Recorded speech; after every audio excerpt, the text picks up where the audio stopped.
Hey Enoch, are you able to hear me?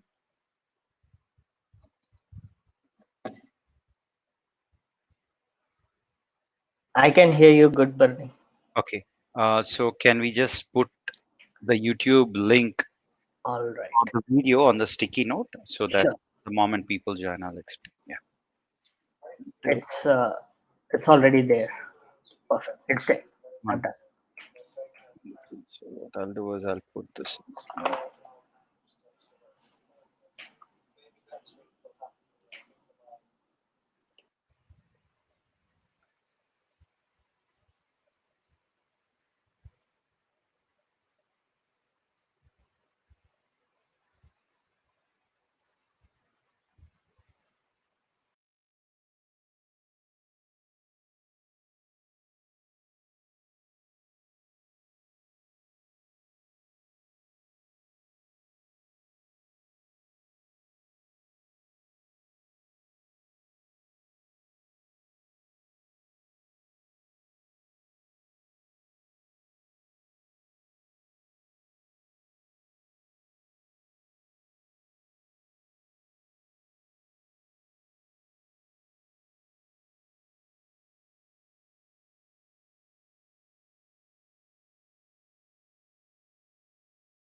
Hey, hello everyone.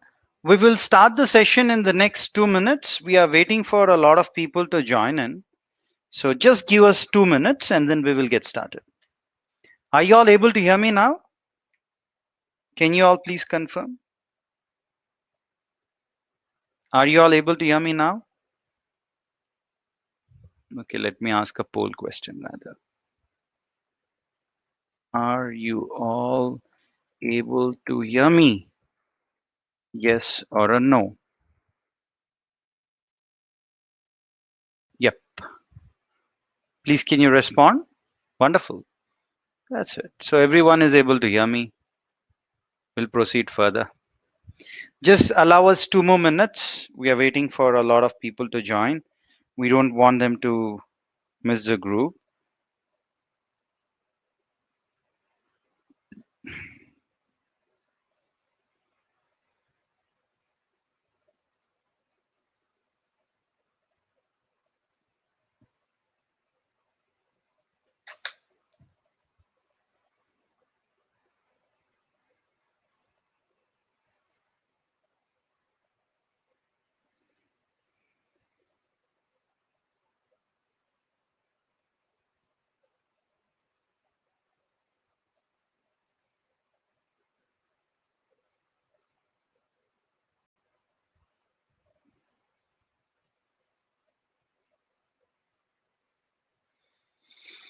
Okay, I'll wait for 1 minute and then since you all have joined on time, we should not be penalizing you.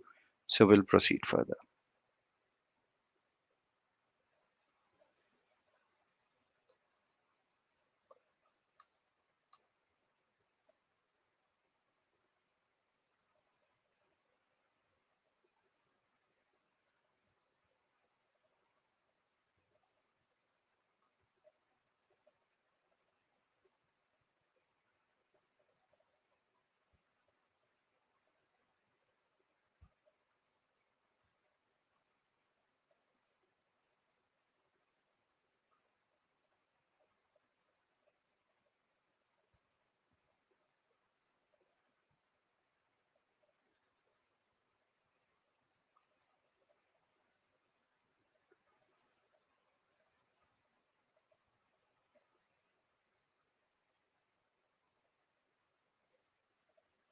Okay, I think we should get started now.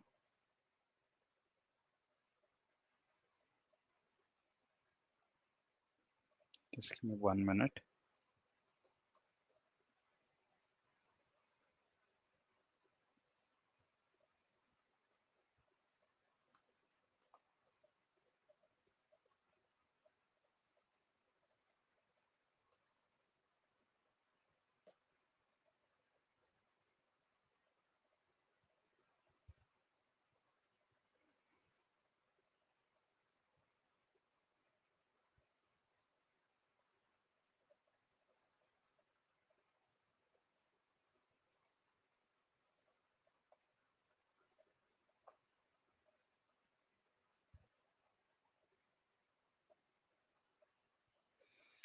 Okay,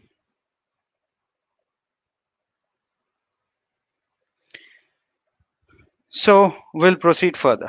I think we have waited for enough time for people to join in. Now is the time that we get started. So let me do a quick recap of whatever we have discussed yesterday, and then we'll proceed further. Yesterday, we have discussed about, did I unmute? Yep. Machine learning primer.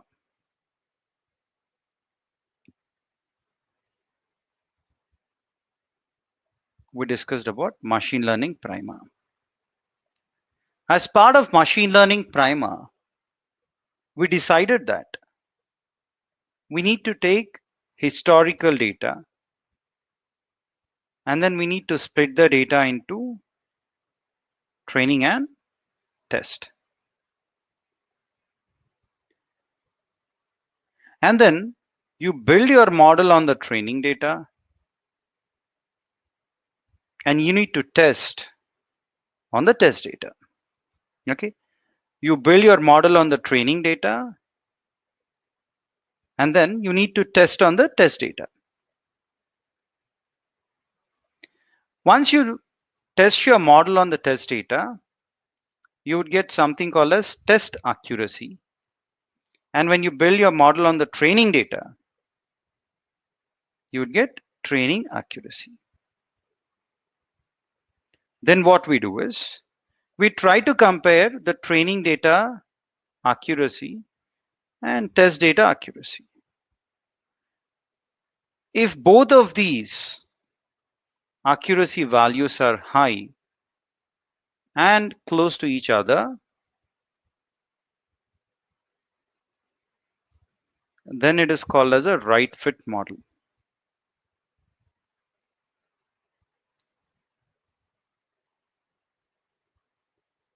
Okay, so let me go here and explain. So I helped you understand at a high level on what is this project management methodology. On any project, the first step is to understand the business problem. And next,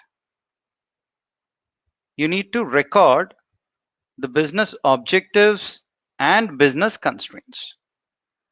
Once you record the business objectives and business constraints, the next step is to proceed further with data collection. You need to first understand the data types and then get into data collection. Once you're clear with the data collection, you need to proceed further with the next step, which is data cleansing or data preparation or exploratory data analysis, which is also called as feature engineering. Once this is done, you proceed further with data mining, and this is exactly what we have discussed. Okay, we have looked into machine learning primer, wherein I told that we need to split the data into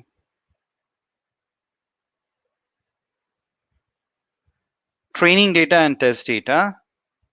You build your model on the training data and test your model on the test data. Then you compare training error and testing error or accuracies. If the training error and testing error are low and close to each other, it is called as right fit. Otherwise, you run into overfitting or underfitting issues. This is what we have discussed until yesterday. Okay. Now, we will proceed further with deep learning primer. Even before we proceed further with deep learning, I need to help you understand on what is deep learning.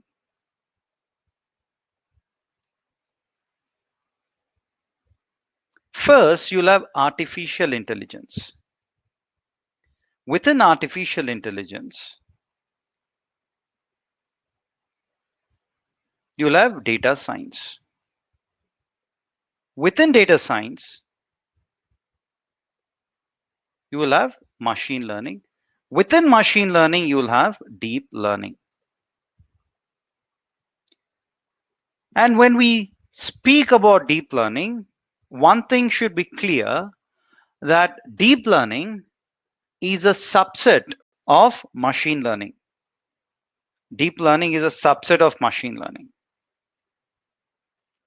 And machine learning is a subset of data science, and data science is a subset of AI. Okay, now let me quickly ask you this question. Let me erase this and then ask you this question because this is important. Okay. Let me reset the poll, ask a question. Okay. Which of the following is true? Deep learning is a subset of machine learning. Machine learning is a subset of deep learning. Yep. Can you please answer this? I have a question for you all. Let me see how many of y'all will get it right.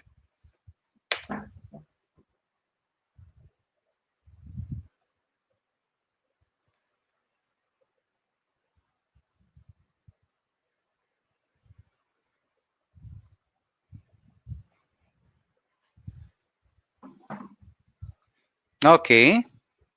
85% of y'all got it right.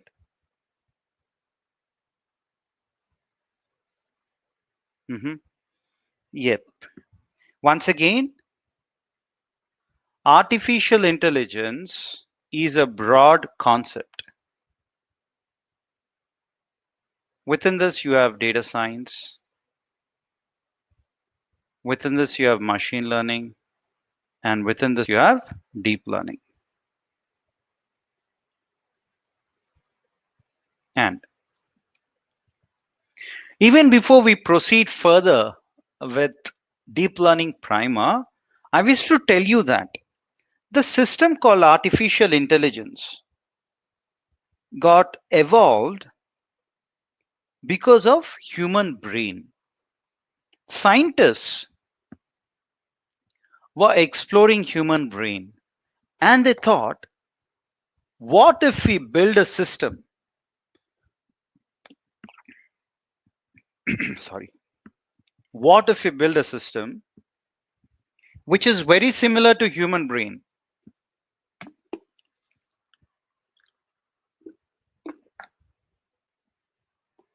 And with that, this concept got started, right?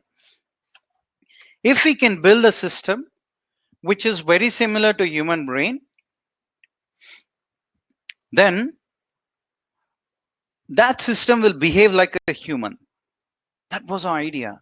So from biological system, scientists got inspired and they wanted to build an artificial system.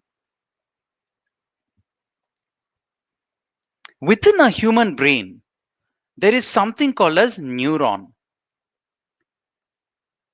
Neuron is the smallest component within the brain, which will actually process, data for you. It will process the information for you in human brain, neuron.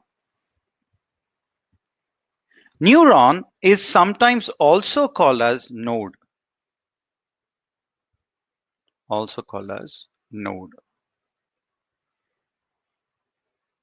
That is why it is called as neural network.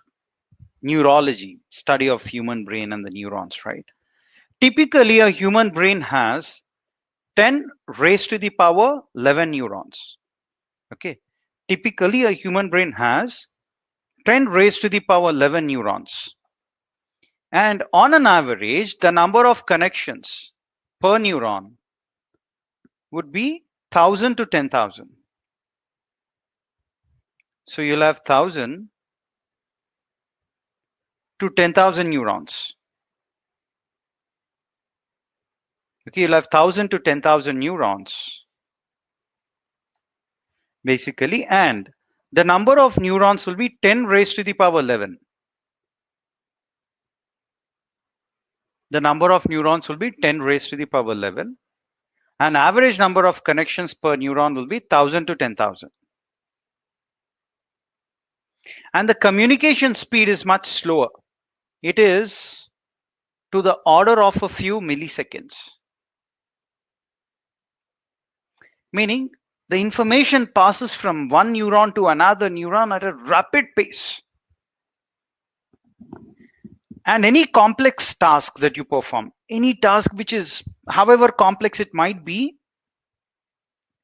it would not take more than 100 milliseconds for a human brain, right? So that's how powerful a human brain is. And there is a rule called as 100-step rule, which means any perpetual, that means routine task, may not be passing through more than 100 neurons.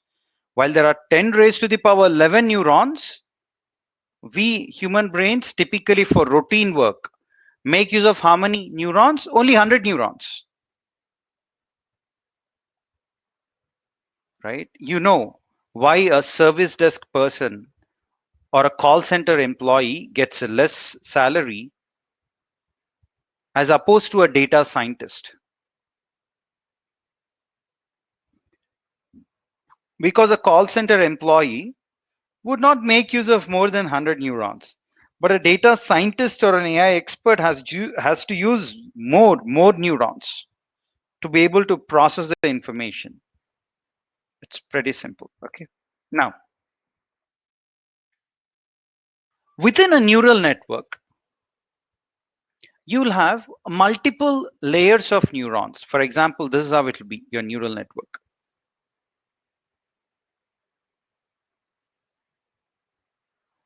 I'll explain this in very further detail at a later step. But then for now, assume that this is how it will be. Every neuron will be connected to every other neuron. Here, what happens is, say you have an image, any image. You take that image as an input and supply your image to the first hidden layer. This is the first hidden layer. You supply the image to your first hidden layer. This first hidden layer will capture some information about these images. For example, there is an edge here, right? There is an edge here.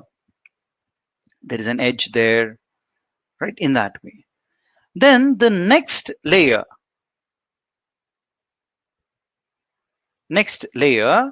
would capture the mid-level features. For example, it might say that, you know what, there is a mesh here. Maybe there is a tire here, you know, those kind of features. And the next layer captures the high level information, such as there is a door, okay, there is an engine, in that way, high level information. And finally, it will give you an output that this is a car.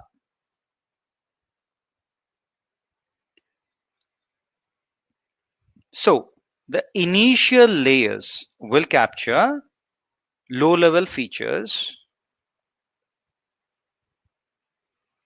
initial layers. Then you have middle layers. And then you have final layers.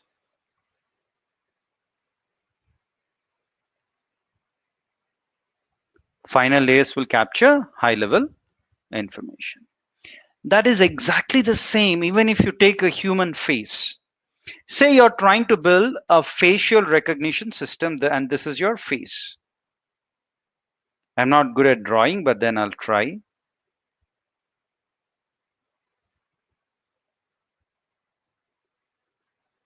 Okay, then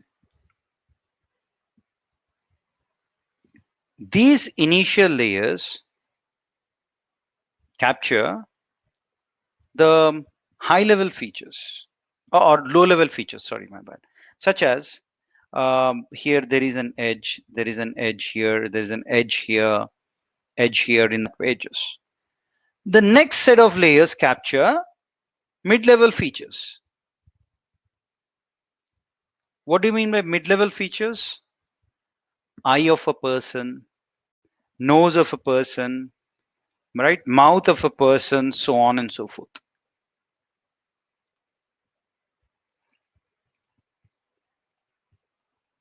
Then the next layer or the final layer will capture the high level features. When I say high level features, the entire face of a person.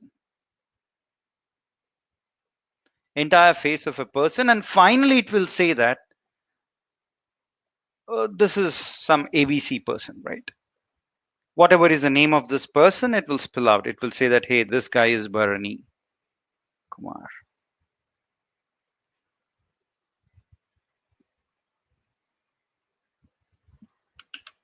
So let me ask you this question even before you slowly slip into sleep because post lunch sessions are okay. The session after that session is a little challenging, right? So I'm kind of okay here. So here, let me ask a question.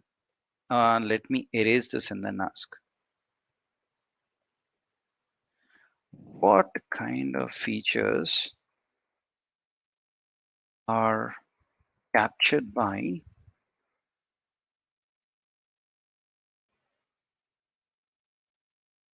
oh,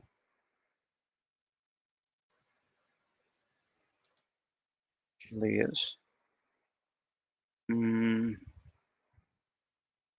Features, high level features. I'm asking a poll question. Please, can you answer to this? Please, everyone, I request you all to respond to this. Yep. That's okay. It is not graded. It is not graded, so you can answer.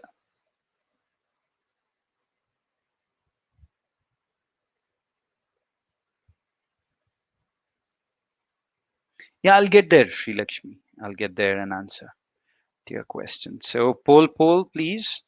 Wonderful. 83% of y'all are giving me the right answer. Roughly 80% of y'all. Wonderful. Yes. Initial layers. This is called as initial layer. Initial layers capture what features? Low level features.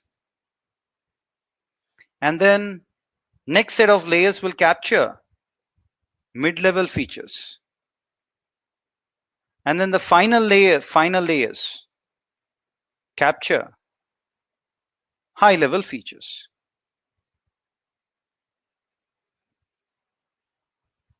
This is how it works. And finally, you have an output. Okay.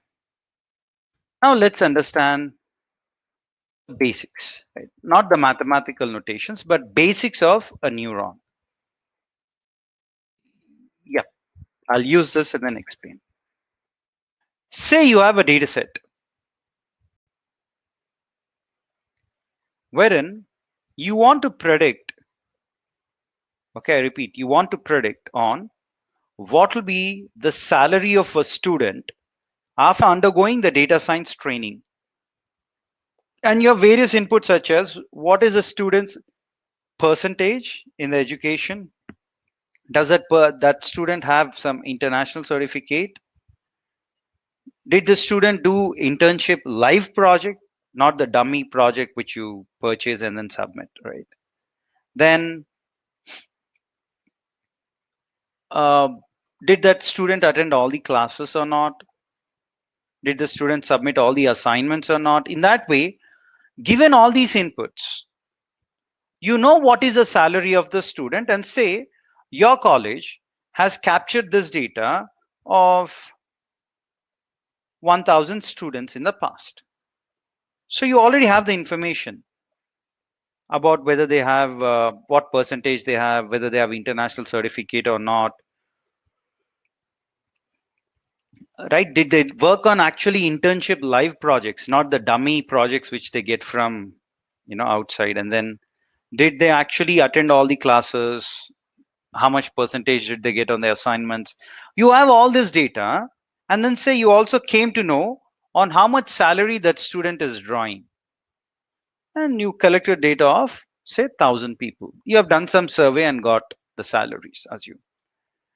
Now, using this data, say I want to build a model, prediction model, such that in the future, if you have these inputs,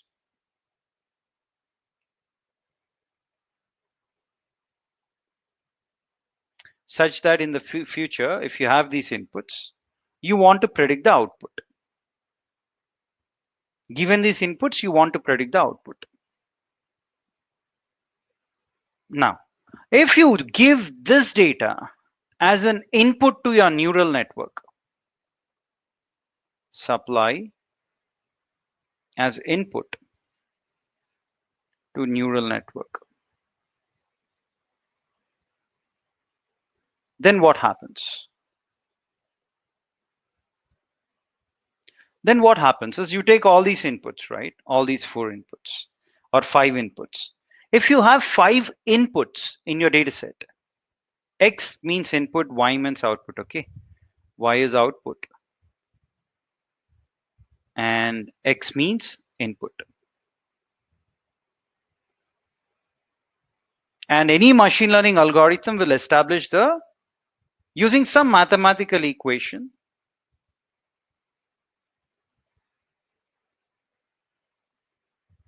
it establishes the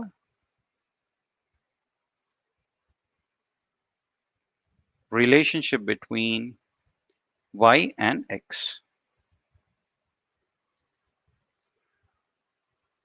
Okay, using some mathematical equation,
what has happened?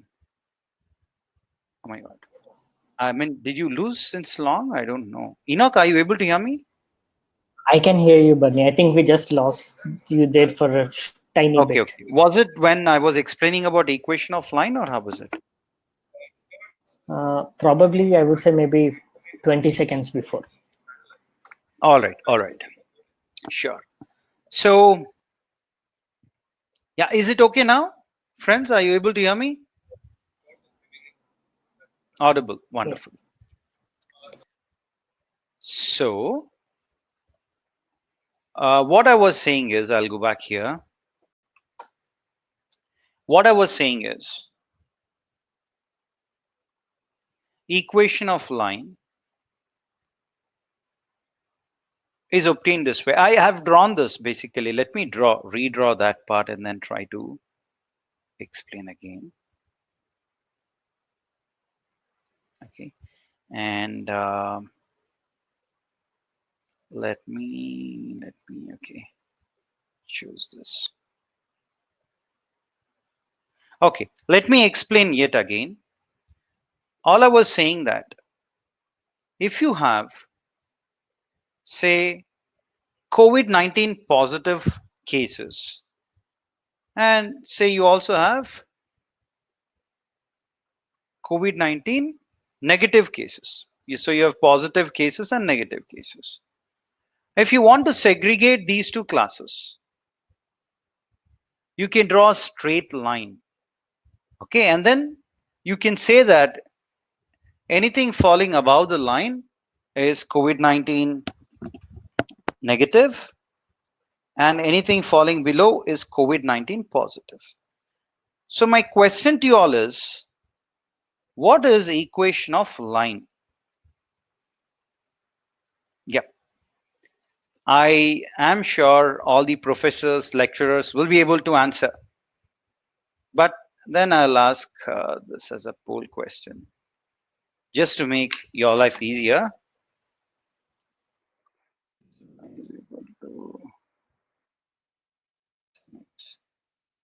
An equation of line, yes or a no? Yep. Can you all please answer this? Can I say y is equal to b plus mx? An equation of line. Wonderful. 100% of y'all are saying, hey, that's the equation of line. You need not even ask us. Yeah.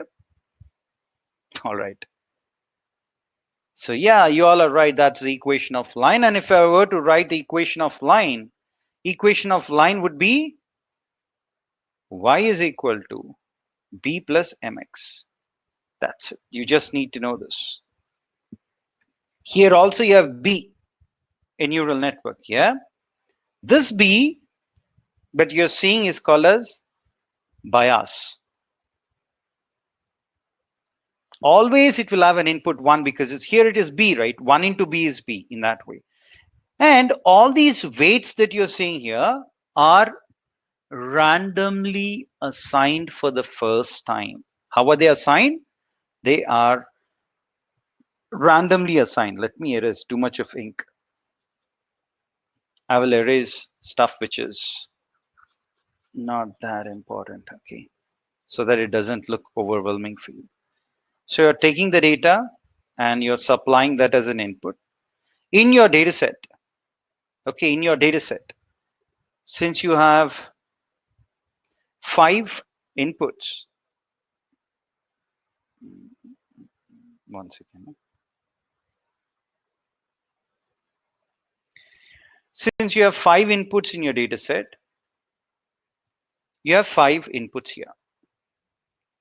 And then you have a bias because that's the equation of line. And these weights, including b is also called as a weight. These weights are randomly initialized, random for the first time. Okay. Now, if I were to write the equation, it will be y is equal to 1 into b will be b plus w1 into x1 plus w2 into x2 plus w3 x3 plus w4 x4 plus w5 x5 in that way. If you have 5 inputs, you'll have 5 here, wx. You have that equation. Wonderful. Okay. Now this summation, this is called as summation, right? 1 into b plus w1 x1, it's called a sum product basically. And that's called as this integration. You're seeing that integration function and you're seeing summation here, summation symbol. That's what is happening. You do the summation. When you solve this, when you find this, say you got a value or a number which is 0.87. Assume, I'm just giving a hypothetical number, 0.87. You take this number and pass it to the next component of the neuron, which is called as activation function. Okay, activation function. And here the activation function symbol that you're seeing is called as step function. It's like this. Here is 0, here are all the positive numbers, here are the negative numbers. Means, what would this function do? The step function, what will that do? This is called a step function. When you give this zero point 0.7 as an input or the summation value as an input, it will take the input and it will check whether that value, whatever value you're giving, is that value less than, if that is y, then if it is less than or less than 0, you will say that output is equal to 0. If that value, this 0.87, if it's greater than or equal to 0, then you will say output equal to 1.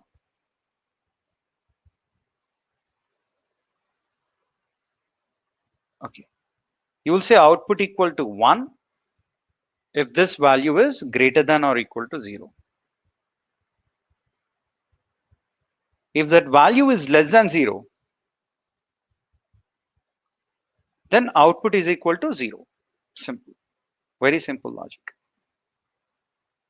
When this 0.87 is greater than or equal to 0, output is 1. If it is less than or equal to 0, output is 0. That's called as this activation function. And here, maybe 0 means patient is COVID-19 negative. 1 means patient is COVID-19 positive.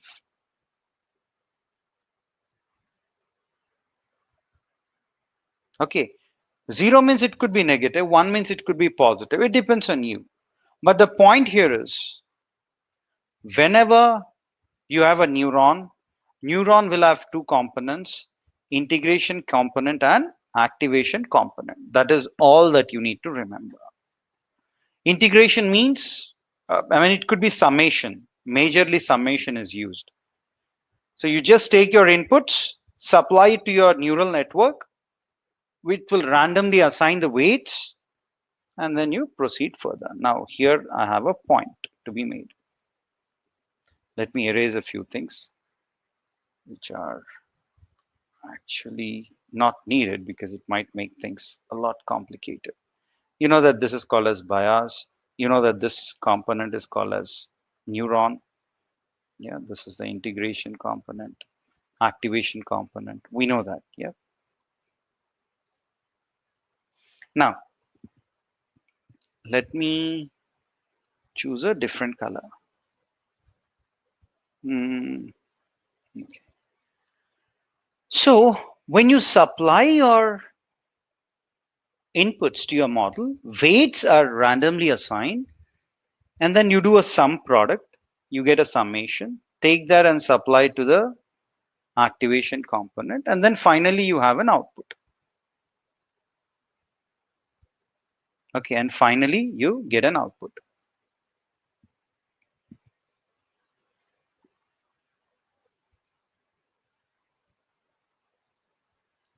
Then here, when you get an output, which is predicted value, say the output that you got is 0, means negative. Patient doesn't have COVID-19. But actually say patient had COVID-19 symptoms. That means there is a mismatch. That means there will be an error. When there is an error, your model will go back and update these weights. It will look like this. Error. Okay. And you have your weights. Your error surface will look like this, something like that. Say randomly when your weights were initialized, it started here. Error was so much for these weights. Then what happens? Your model went in the forward direction, calculated the error. Now your model is coming back and updating these weights. It's updating these weights such that error is reduced. So when the weights are updated, your error is reduced. When the weights are updated, your error is reduced. When the weights are updated, your error is reduced. And at some point, you will reach the minimum error. At some point, you will reach the minimum error.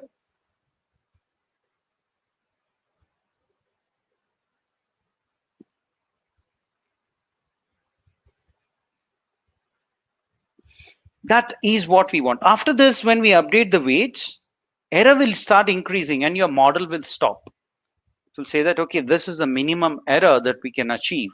If we again increase the weights, error will increase. So we'll stop there. This process of going forward, calculating the error, and coming back and updating the weights is called as back propagation algorithm. Back propagation algorithm.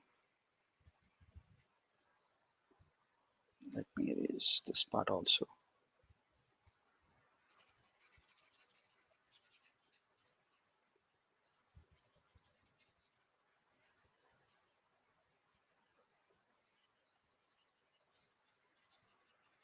Not to make it look very mathematical otherwise. Yeah, very simple, very simple concept. Okay, all we are doing is we are saying take your data, supply your data as an input. If you have 5 inputs, then there'll be 5 neurons plus 1. This is called as bias. And then you say 1 into B, which is B, plus W1x1 plus W2x2 plus W3x3 plus W4x4 plus W5x5. When you solve this, all these will be numbers. Remember, all these will be numbers. When you solve it, say you got a number 0.87, hypothetical number. So you have done the summation and you got 0.87. Supply this 0.87 as an input to your activation function. And here we are using a step activation function. All it does is, it will say that if the output here is less than 0, if it's less than 0, I'll say that output will be 0. If this number is greater than or equal to 0, then output will be 1. Greater than or 0 is 1, less than 0 is 0.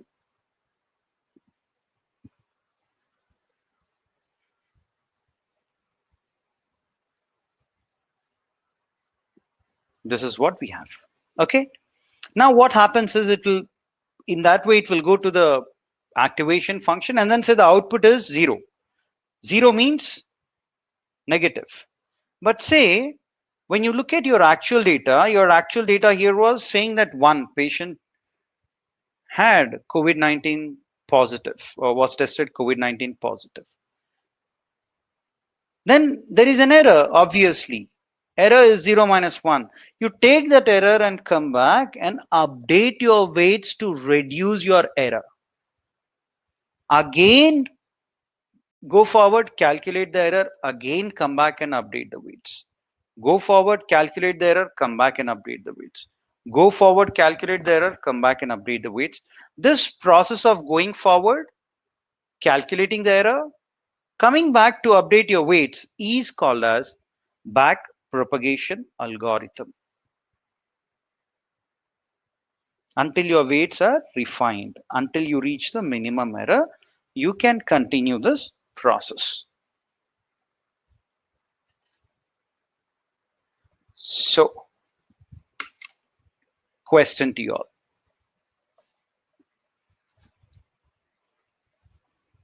Okay, I have a question. Let me ask it here. I'll reset this. I'll ask another question. What is back propagation algorithm used for? Updating weights or updating, reducing error? Barney, are you writing anything? No, I'm putting a poll question. Okay, perfect. Yeah. Yeah, please, can you answer?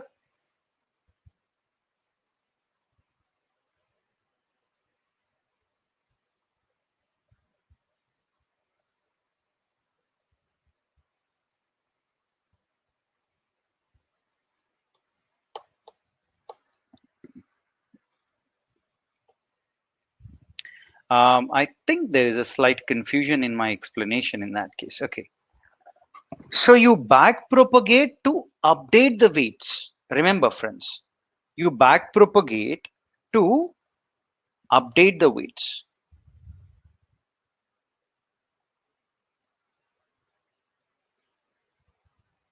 To update weights. Of course, your end objective is to reduce the error, but then you back propagate to update the weights. Remember. Then which algorithm is used to reduce the error?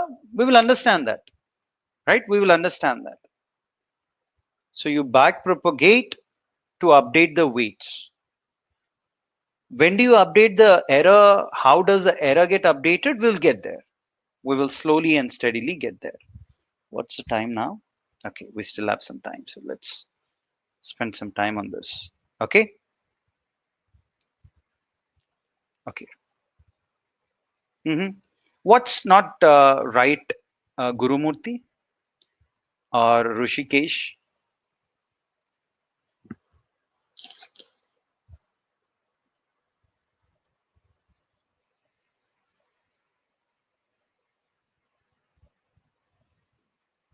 Yeah, I just want to know the feedback, because couple of you,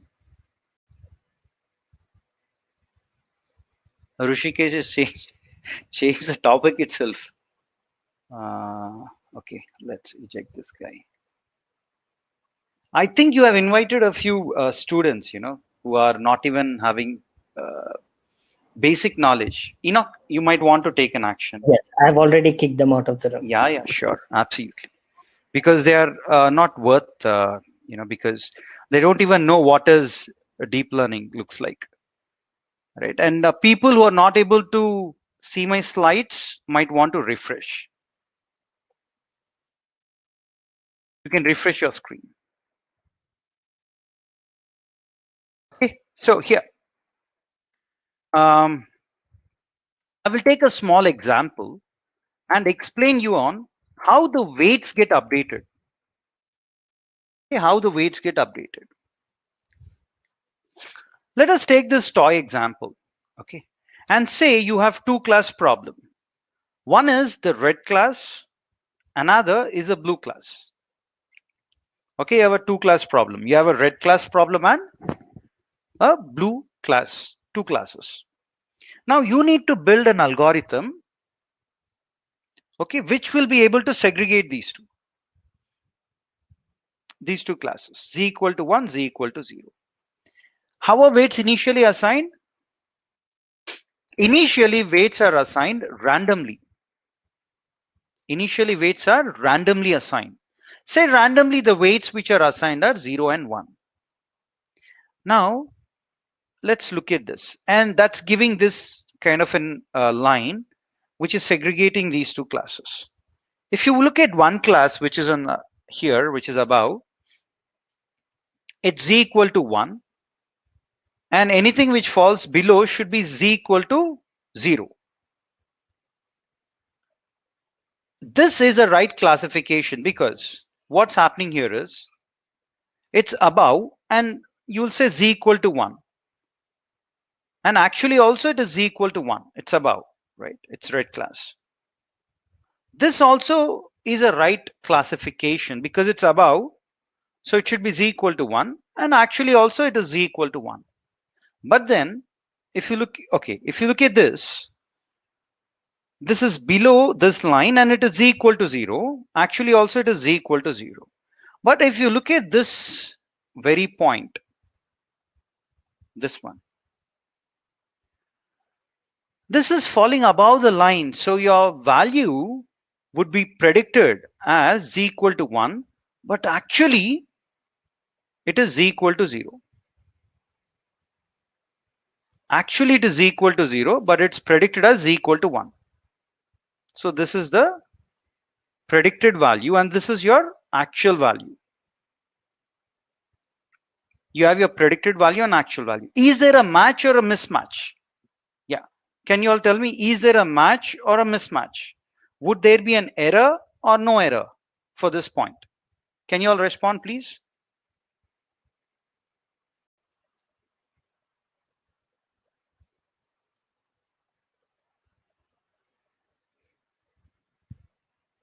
Can you please let me know? Would that throw an error or not?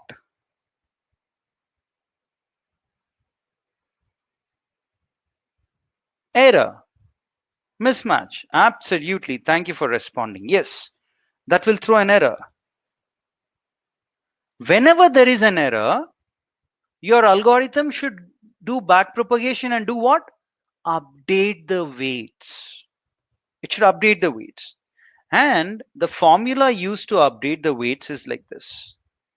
New weights is equal to old weight plus eta into error into the input. I'll explain this. Okay. This learning rate, eta value, eta, it is called as eta. It lies between 0 to 1. And say you have error and you have weights. And we know that, your error surface will look like that. Say your weights got initialized here. If this eta value is very small, assume you choose very small number, then it will take days and weeks and months together for your algorithm to stop. So it will be going on, going on, going on, going on. It will take months together to reach the bottom. And if you choose a number which is very big, then what might happen is it might jump like that, and then it might jump like that. So you're missing out to reach the minimum error surface because you're jumping, because you're saying learn at a very big step. This is like step takens. Whether your step will be very large step or very small step, that's what is going to be defined here. Okay, now, so the new weight is equal to old weight plus eta value into error into input. If I were to apply this formula, then let's see, new weight is equal to old weight. What was the old weight here? 0. 0 plus, what is the eta value? 1 by 3. 1 by 3 into actual value minus predicted value. Actually, this is 0, but since it's falling above the line, it will be called as 1. So actual value is 0 minus predicted is 1.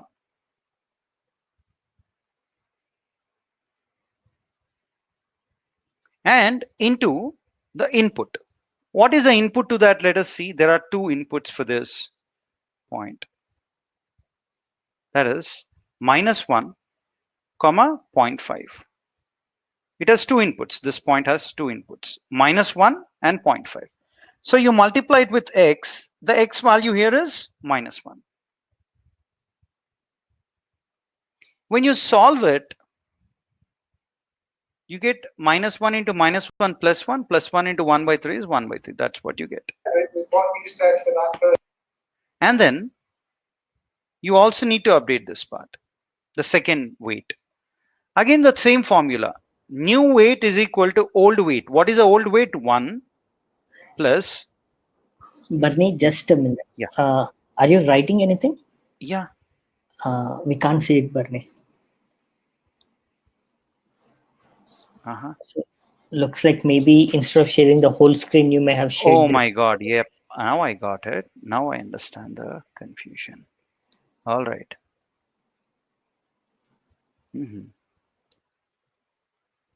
Now, are you guys able to see? Yes, now it's clear. I need to again go back and explain in that case. Oh my God.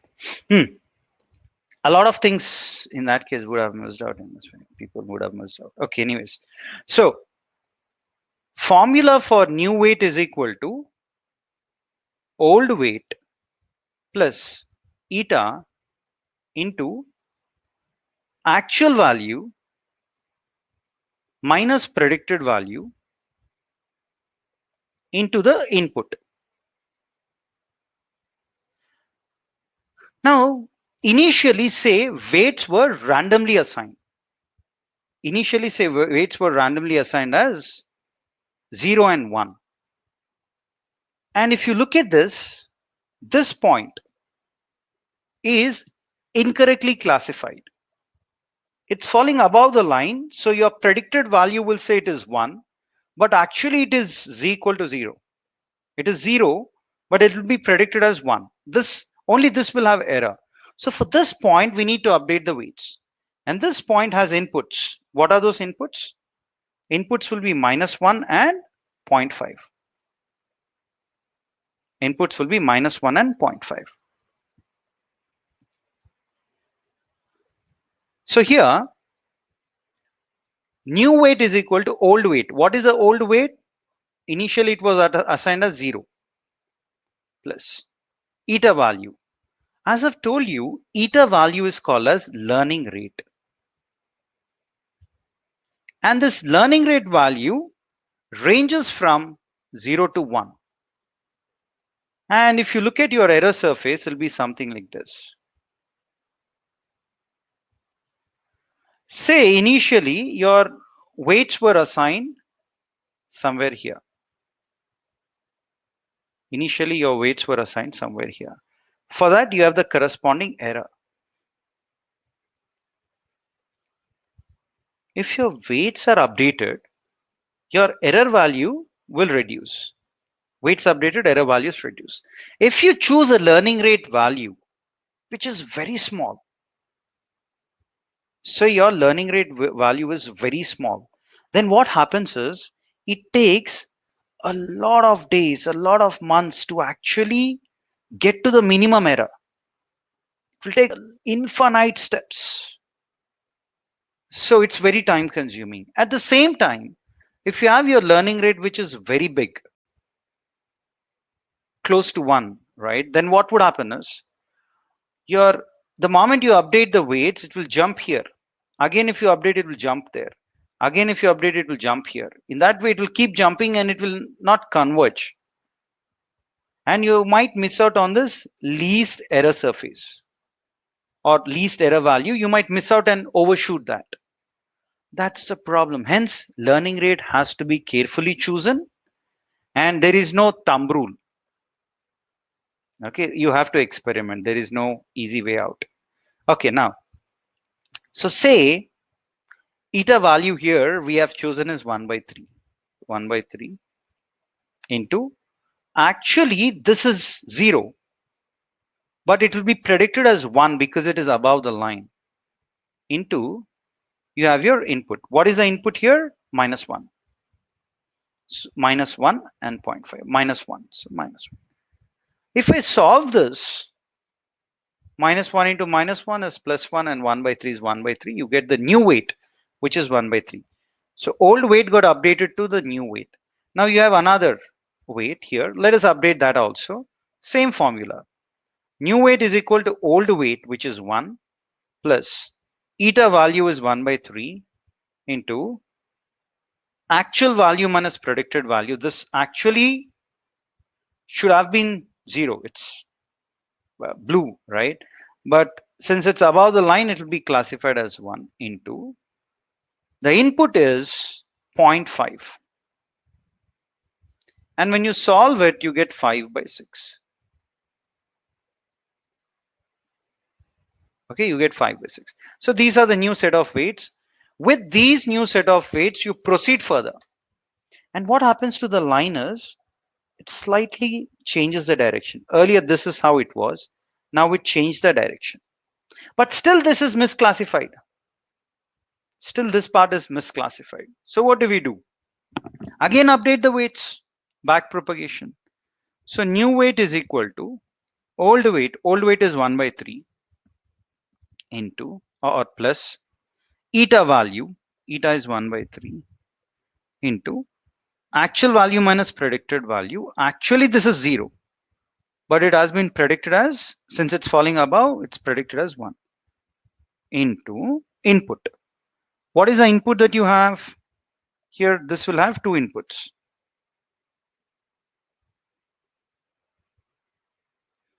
-1, 0.5. So it's -1. So when you solve it, you get 2/3. So this weight will be updated to 2/3. Now, this also should be updated. So new weight is equal to old weight. What is the old weight here? 5/6 plus eta. Eta is 1/3 into, actually this is 0, but it is classified as 1 because it is above the line, into input is 0.5. When you solve this, you get 2/3. And with these new weights, when you again try to classify, now there are no errors. This is how your weights are initially randomly assigned, and slowly and steadily you keep updating the weights. And this algorithm that you have just seen is called as perceptron algorithm. And in perceptron algorithm, all you'll have is input layer and a neuron. Simple. Input layer and a neuron. If you have 3 inputs in your data set, say you have an output variable and 3 inputs, then you'll have 3 neurons in your input layer. And then finally you will have an output.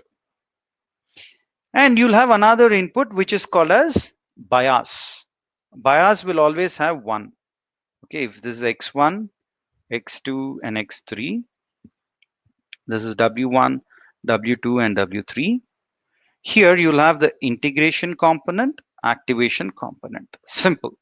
This is called as perceptron algorithm, and this is used to handle linearly separable boundaries.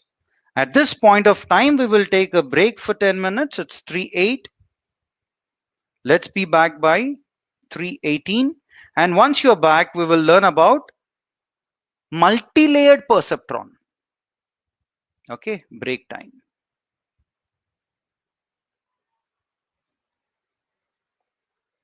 Please take a break and then come back. We'll be coming back at 3:18. All right, friends. Please take a break and then we'll be back.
Are you all back from the break? Are you all back from the break? Can you all please confirm?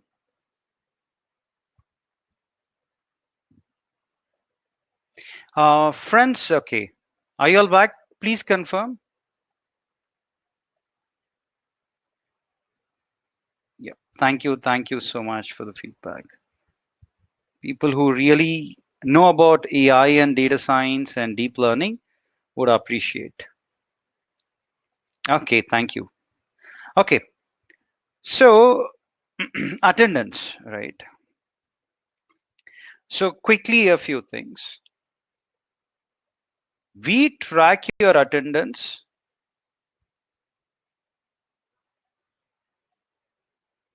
from our system. Okay. Don't worry. Your details are getting stored in our system and then we are tracking your attendance. So you need not fill a separate application form. That is not needed. Technology, right? We need to make use of technology. We need to reduce the manual intervention. Last time we have manually taken the attendance, but now I think we thought let's make use of technology and we will behind the scenes look at the attendance. We have our people, our team also who is connected and they are taking your attendance. That's taken care, friends. Don't worry about that. Second, video, right? I forgot about telling you about that. Enoch, can you just, if you're there, can you post the YouTube? Enoch, are you there? Enoch? Mm, let me check with Enoch. Yeah, you have to give. On the last day, we will let you know. We will ask you on whether there are any corrections which are needed or not. Okay, let me quickly call Enoch and then ask him to post the YouTube link.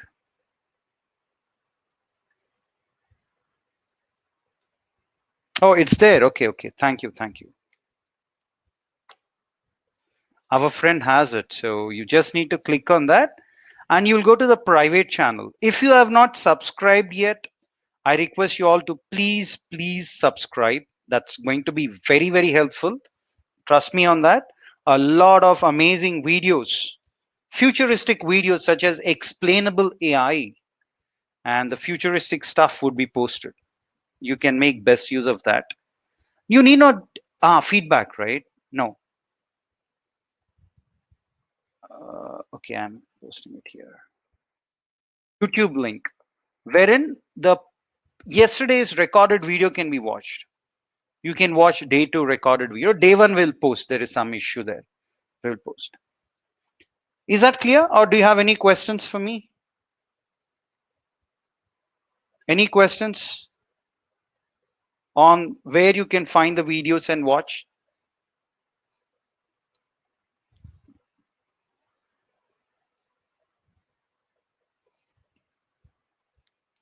Okay, all right. The second thing is, I will also give you access to our. I'm also going to give you access to our. Please click on subscribe. Do not forget that. To our LinkedIn page. All you need to do is click on this and then click on follow, because we'll be posting a lot of interesting articles on the latest of the techniques. Latest of the techniques, a lot of articles will get posted, and then you just need to click on follow. Let me see if this can take here. Yeah, you just need to click on this follow, friends. So I'm also posting that here. If you have already subscribed, don't worry. Okay, Manjil, just allow some time. Let me do this and then I'll continue. Okay, sure.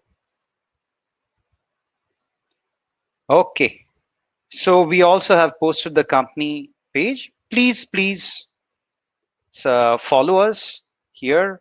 so that you get to see the amazing articles that we have. With that, I will proceed further. And in the last 5 minutes, if at all you guys are interested in providing feedback, I'll let you know how to provide feedback. And then if at all you are interested, okay, there is no force. If you want to attend, yeah, well then good. If you also want to give a feedback, it's beneficial for us. So, question to you, when, or let me answer first, or let me give you an explanation. Say you have a class, say all the people who have COVID-19 and all these people who do not have COVID-19, you have plotted the data.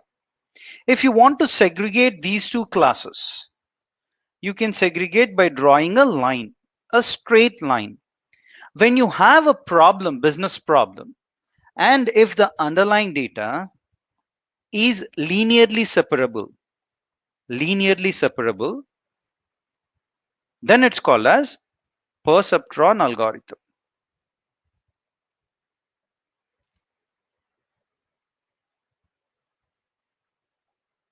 Then it's called as perceptron algorithm. But then, what if I have a data set like this, wherein I have all the COVID-19 positive cases and all the COVID-19 negative cases are like this.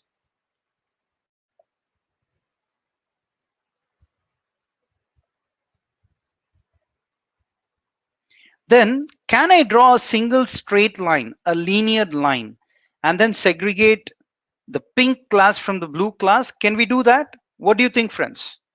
Can we do that? Let me see your questions. Can we do that? Please respond. Everyone, please respond. I'm saying that if I have like this, I can draw a line and segregate these two classes. But if I have the pink class and then the blue class, can I use a single line and segregate these two classes? Is that possible? No. With a single line, you cannot do that. Then what do I do? All you need to do is you have to draw multiple lines. One line, two, three, four. Multiple lines have to be drawn, and you can say that anything which falls inside belongs to one class, and anything which is outside belongs to another class. Okay, anything which falls inside belongs to one class, and anything which falls outside belongs to another class.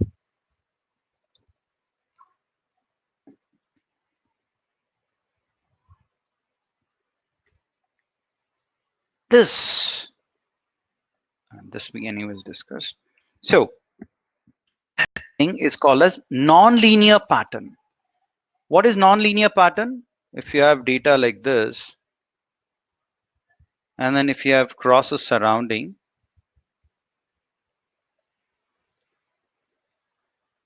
and then you cannot draw a single line and segregate, right? So you have to draw multiple lines. This kind of representation is called as a non-linear pattern. And a pattern wherein you have, say, data like this, and then if you can segregate these two classes using a single line, it is called as linear pattern.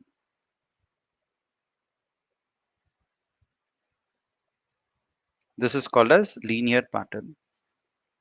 This is called as non-linear pattern. If you have a linear pattern, you can solve it using something called as perceptron algorithm. But if you have a non-linear pattern, you solve it using something called as multi-layered perceptron.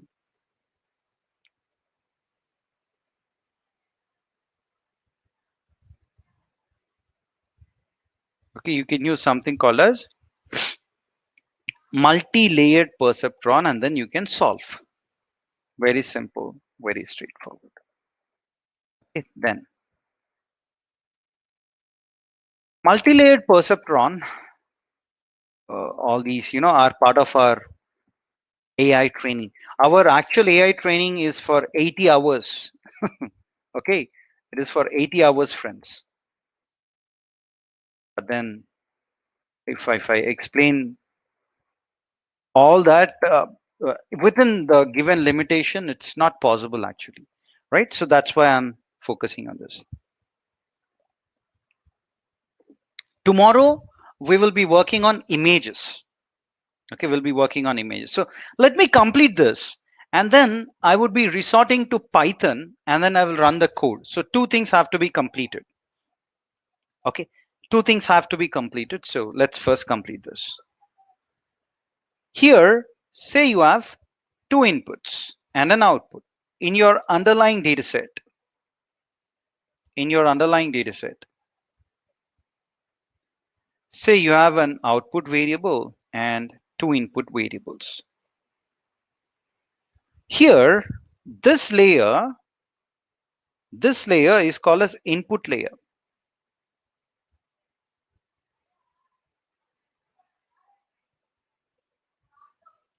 Okay, this layer is called as input layer. And then you have hidden layers.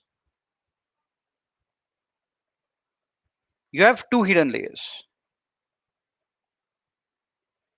This is one hidden layer. And this is another hidden layer. In this hidden layer, you have three neurons.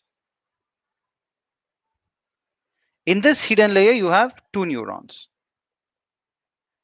Deciding on how many layers you need to have and deciding on how many neurons you need to have is called as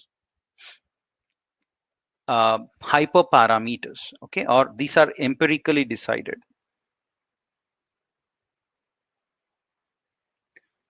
Meaning heuristic. I mean, you just keep experimenting with various number of hidden layers, various number of hidden neurons. But remember one more thing, that if you keep increasing the number of hidden layers and hidden neurons, your model might overfit. Yesterday we discussed about overfit, right? Your model might overfit. What do you mean by that? Let me explain here. Please pay attention. This will be interesting and also important. Say you're plotting accuracy. And here you have the number of hidden layers. How many hidden layers do you have here? Two hidden layers. This is one hidden layer. This is another hidden layer. Okay, now, as in how you keep on adding more and more hidden layers, what will happen is, you know that you have the data and then you need to split the data into training and test. Okay, you build your model on the training data and you test it on the test data. When you test on the test data, you will get test accuracy. When you test your model on the training data, you'll get training accuracy. So this training accuracy will keep on increasing, keep on increasing, keep on increasing, keep on increasing. So if you keep increasing the number of hidden layers, your training error or training accuracy will keep on increasing. That's a good thing, right? But then when you look at your training error or training accuracy rather, training accuracy will keep on increasing as and how you keep adding the number of hidden layers, it will keep on increasing. And then after a certain point, it will start decreasing. And the point at which your training error increases and test error decreases, you stop there. This is your, sorry, testing accuracy. My God, my bad. I keep you interchangeably using accuracy and error, but that's okay. So this is your training accuracy.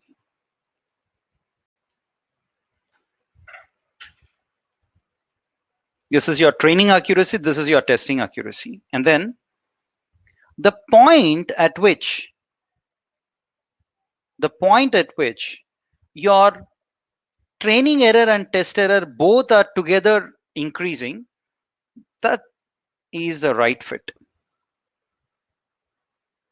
The point after which your training error or training accuracy increases and testing accuracy starts decreasing, that portion, this entire region, is called as overfitting region. And if you do not increase your number of hidden layers, if you use very less, that means you are underfitting.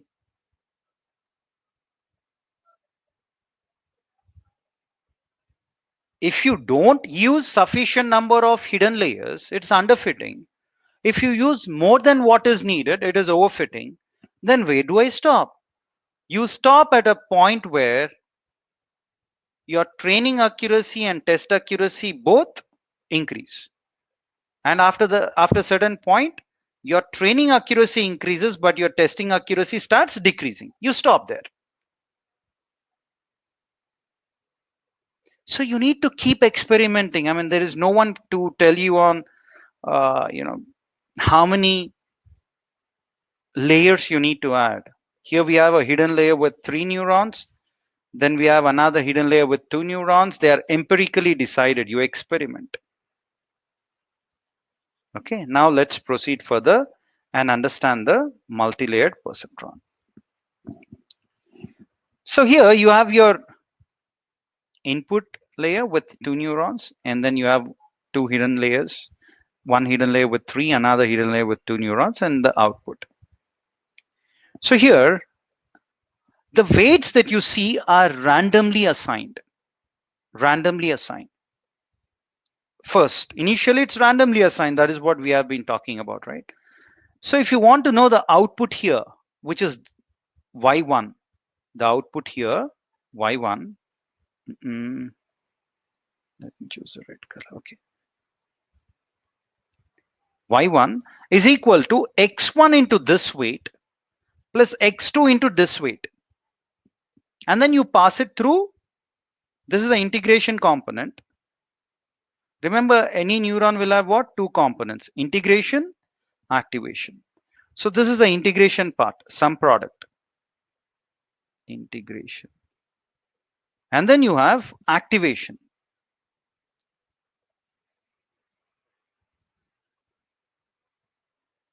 Okay, and then you have your activation. After that, you get an output, which is y1.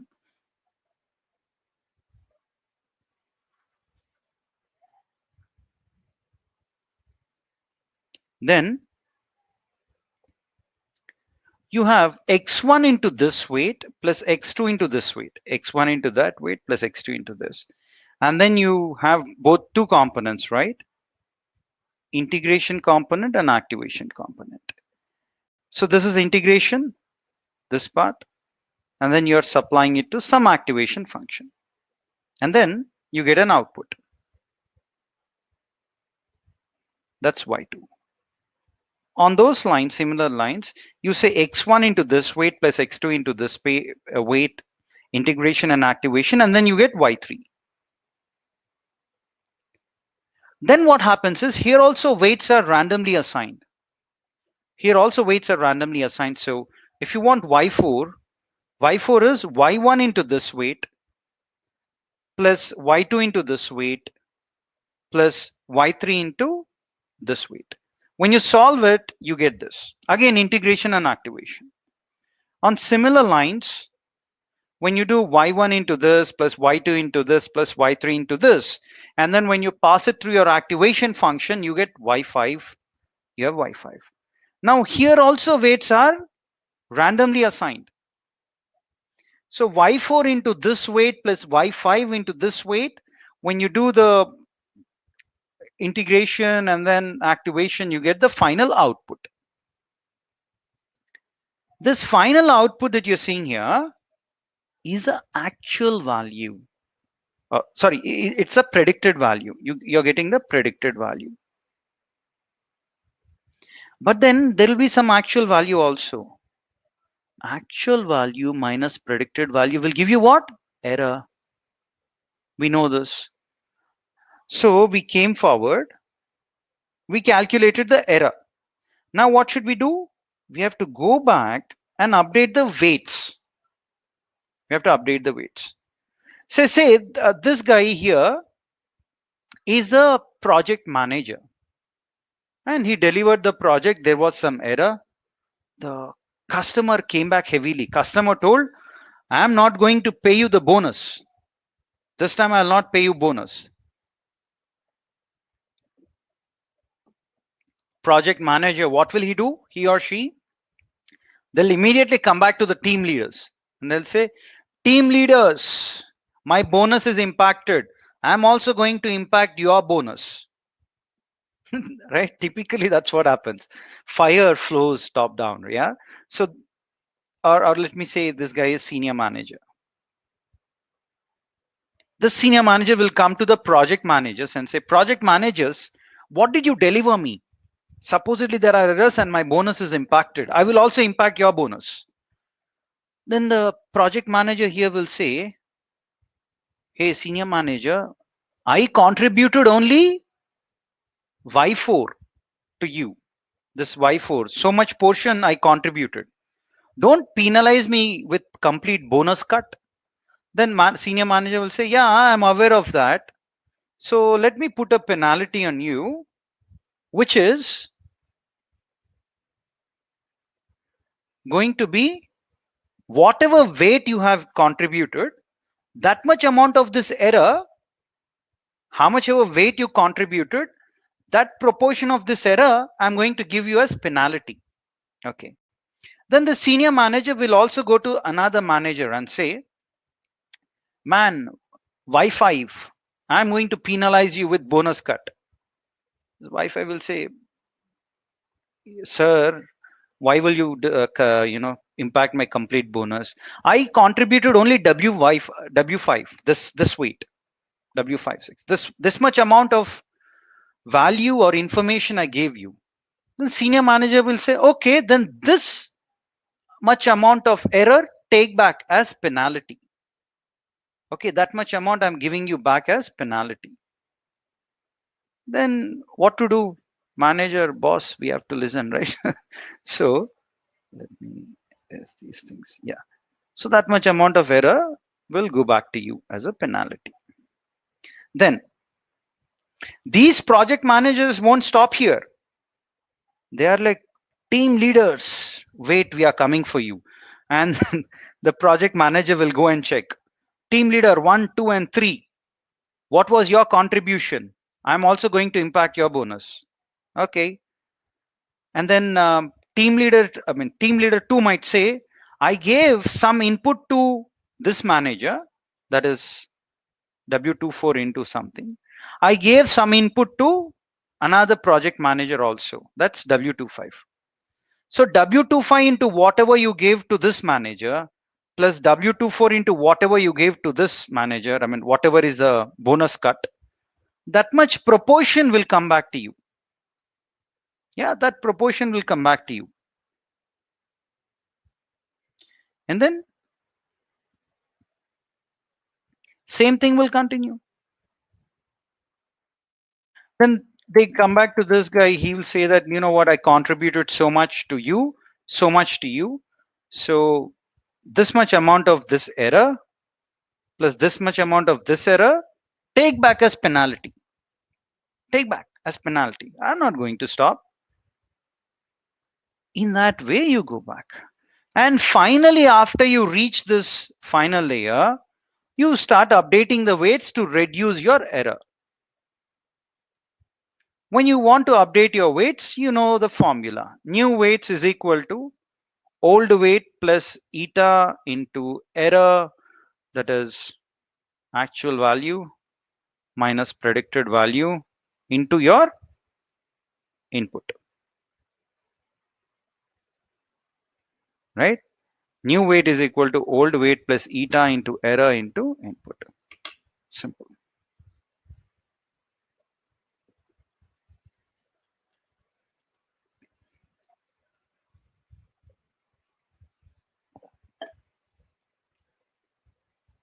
That's it. That's how it's updated. Okay, that's called as multi-layered perceptron, and the process that I've just shown you is called as backpropagation algorithm. But question to you all. Um, okay, so let me go back here and then ask a question. Which algorithm do you use to handle nonlinear boundaries? Would you use perceptron or multi-layered perceptron? Yep. Please, can you answer this, friends? Please, can you answer this? Wonderful. You all have become masters already. Yeah? I need not say because you all are doctors, professors, lecturers. So you are any which ways masters. Okay, that's a good thing. Yes, multi-layered perceptron. Let us discuss about a few. I think we'll not have time to run the code, so I will do it the first thing tomorrow. But let's understand final few things. Okay, number of neurons that you're going to have in your input layer will be equivalent to number of inputs that you have in your data set. Say in the historical data that you have an output and 1, 2, 3, 4, 5 inputs. If you have 5 inputs, you'll have 5 neurons. And then you also have a hidden layer. In this hidden layer, you have 3 neurons. You have one hidden layer.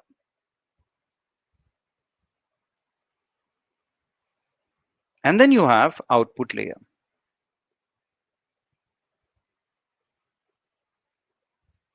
In this output, say you have two things like will a person default or will a person not default? So will a person default, not default too? Fine. In this also you have 1, 2, 3, 4, 5. Why? Because if you have 5, you'll have 5. Simple. And then here you have two hidden layers. One hidden layer with 3 neurons, another hidden layer with again 3 neurons. And then you have an output. Very simple. Now, question to you is this diagram that you're seeing here, is this diagram a neural network architecture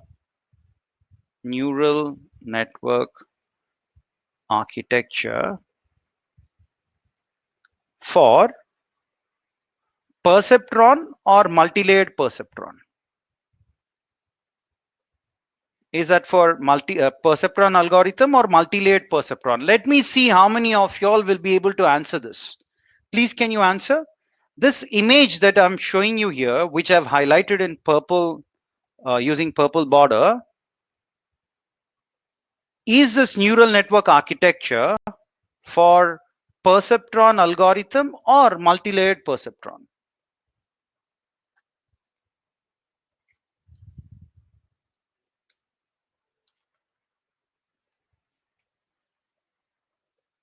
Yep, let me look at your answer. Perceptron, wonderful, wonderful, amazing. Yes, it's perceptron. In a perceptron algorithm, when you look at your data set, say in your data set you have an output variable and then you have, say, 3 inputs. Say you have an output variable and you have 3 inputs. Here, 1, 2, 3. And then you have your output. This is called as perceptron algorithm. Simple. This is called as perceptron algorithm because there are no hidden layers. So one thing that you need to remember is when you have a perceptron algorithm, you will have no hidden layers, number one. And number two, it is used to solve linear boundaries. And here on this side, the moment you see hidden layers and hidden neurons, you should understand that this is multi-layered perceptron, which has hidden layers. And another thing about multi-layered perceptron is that it can handle non-linear boundaries. Non-linear boundaries.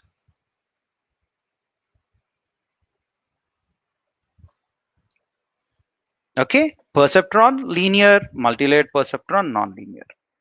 And quickly for 2 minutes, uh, people, what are the kind of libraries that are famous? If you ask me, way back in 2002, people have come up with something called as Torch, which was based on a programming language called as Lua. Then in 2009, they have come up with Theano, Cafe in 2012. And in 2015, Google has come up with TensorFlow. Today, which one is the most famous? I'll tell you, TensorFlow. After that came Keras. Keras, I think in 2017, if I'm not mistaken. A French scientist by name Francois Chollet has come up with this. Today, as we see, this is the front end, or the high level programming language, meaning business users or even a data scientist can easily understand the programming of Keras. To understand TensorFlow, you need a lot of programming knowledge. It's called as low level programming language. Okay, to understand this TensorFlow, you should have a lot of programming knowledge. Hence, a lot of people are preferring Keras. What will be the future? I don't know at this point of time, but I'm foreseeing that PyTorch is also picking up the steam. Comparable. Keras and PyTorch today are comparable. You can compare those two on which one is better. So tomorrow we will install deep learning library on our computers, and then we will proceed further. I will install and show you, or I'll tell you on how to install. Uh, you'll not be able to do it along with me because of the time constraints, but then we will ensure that we give you sufficient knowledge on that. This is in 2017, but then now what's happening, let me show you quickly on Google Trends. Go to Google Trends. Let me see what's happening. I want to select worldwide.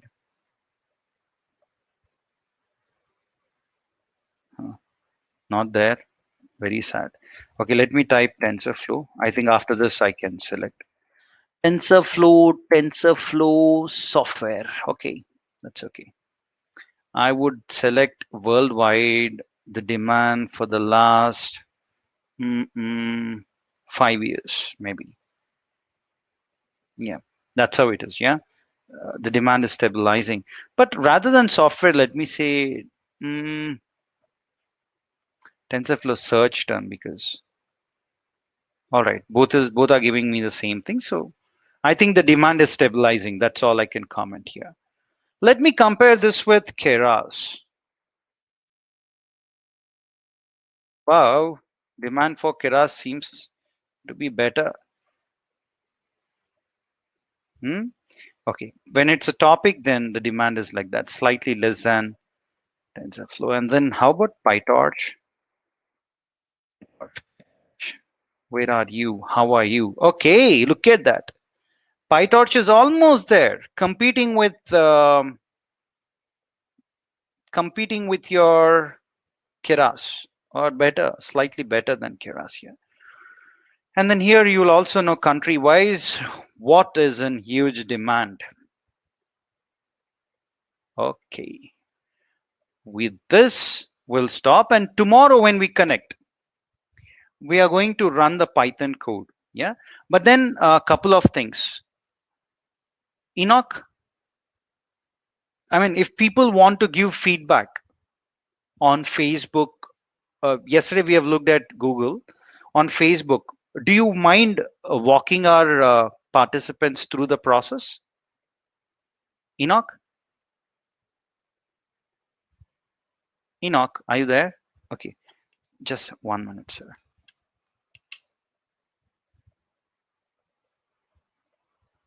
one second. Sorry. Let me loop in Enoch. And yeah, once again, it's a humble request. Please subscribe to the YouTube channel if you have not done so. Enoch, can you please come online? Okay. I'm here, Bernie. Oh, yeah, sure. Would you mind showing our friends, because a few of them were asking on where to give the feedback. So probably you can show both Google as well as Facebook, and whatever forum they are interested, they can give the feedback. Friends, it's not mandatory. Once again, if you want, you can drop off. Enoch will just take 5 minutes to explain you on how to give the feedback. If you like it, please give the feedback. If not, that's fine. Yeah. Enoch, over to you. Sure. Thank you, Bernie. So let me quickly share a link to all of you guys. Let me remove the sticky message. And if all of you could open the link, I'm going to show you what needs to be done. So just to quickly show it to you, I'm opening the link. And it is going to open to something that looks like this, which is your Google Maps. So once it loads, right here you can see a section where it says write a review. So I would like all of you to click on that, and then first thing you need to do is select the rating. And if you love the training, then just give 5-star rating, and yeah, I'll leave it to your discretion to do that. And after the rating, you can leave your feedback here. So you could say stuff like the training was awesome, and whatever, what all you can actually mention what are the things that you really liked about the training and about the whole system in general. And you can basically give your feedback here. And right after you give your feedback, you can click on post. So let me maybe give you a little example. The training was amazing. The trainer was very resourceful. Something. So this is just to give you an example how to give feedback. And of course, you can write maybe 10 sentences or 4 sentences, depending on what you want to convey in the feedback. Please do so. And once you're done, just click on post. The moment I click post, my review would be visible here. So I'm clicking on post, and it says thank you for your review, and that's it. And let me quickly click on see your reviews. And I can, okay, maybe not this. So let me quickly go back. So pretty much that's it. Once you select give the rating, type in your review and click on post, your review will show up here. So if you can see my screen, here you can see my reviews right here. And let's say after you wrote your review and you want to modify it, all you need to do is simply click on edit your review. And that's it. I can just modify whatever I want to modify. I'm just gonna clear it up. So is it clear, everyone, how to give the review? Can you all please confirm? All right, let me just share the link. So attendance will be automatically tracked, guys. Since you're logging in with your name and email, we can quickly, we even know how long you have been in the session.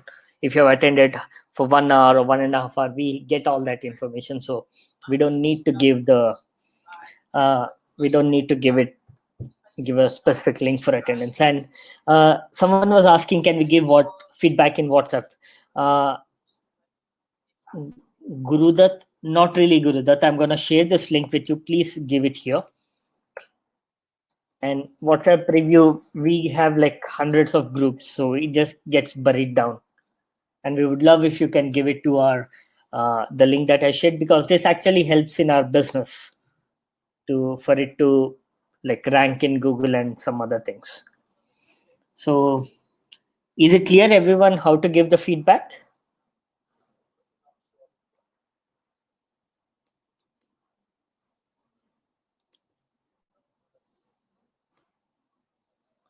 Let's make it.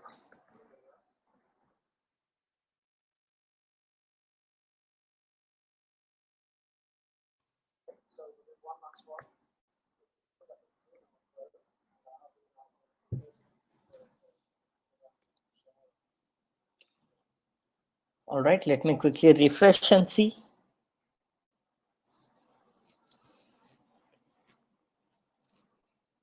Looks like few of you have given your reviews. Let me see.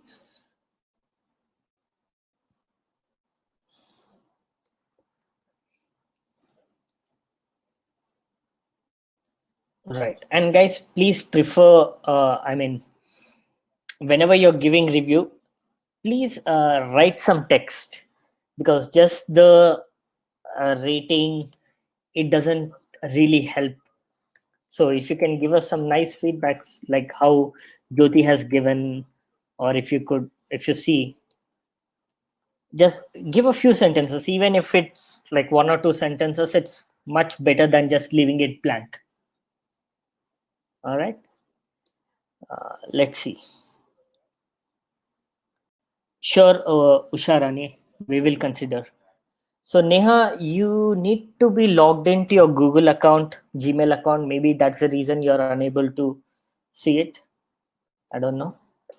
And Rachat Kumar, I'm going to share you the link. I'm assuming that's what you're asking me. And Gayatri, this is the link for you. Just you can take the link, and link not opening.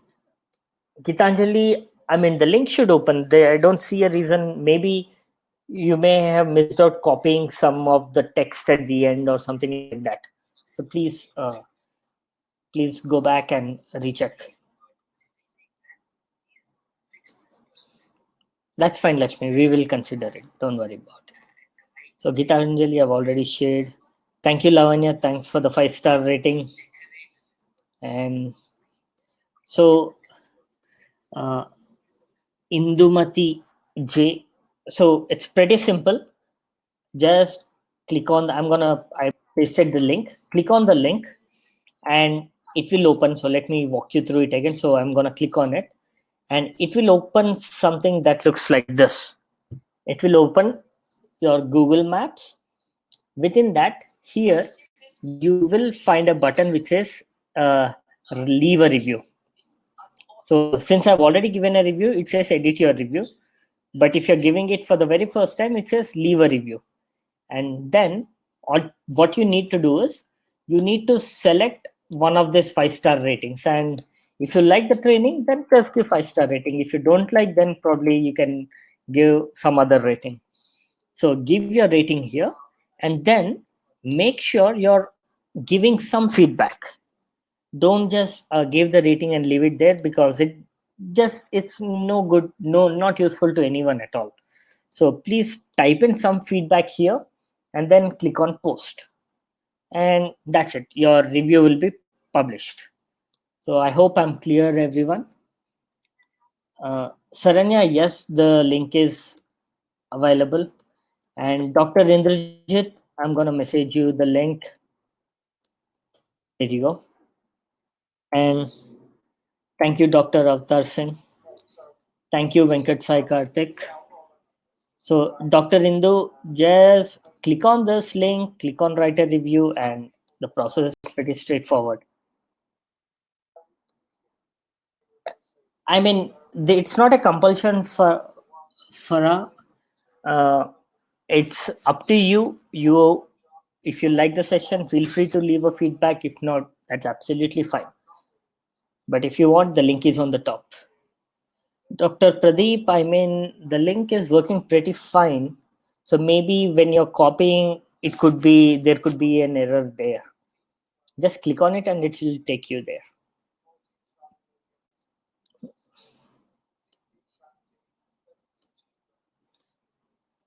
All right. So guys, one more thing, the YouTube. If you're all subscribed, please save the link. So what I would recommend is save the link that I just shared, and by today evening, today's recording will be uploaded there. All right. All right. Thank you so much, guys. Thank you for the feedback, and we'll all see you tomorrow. Have a good evening. Bye bye.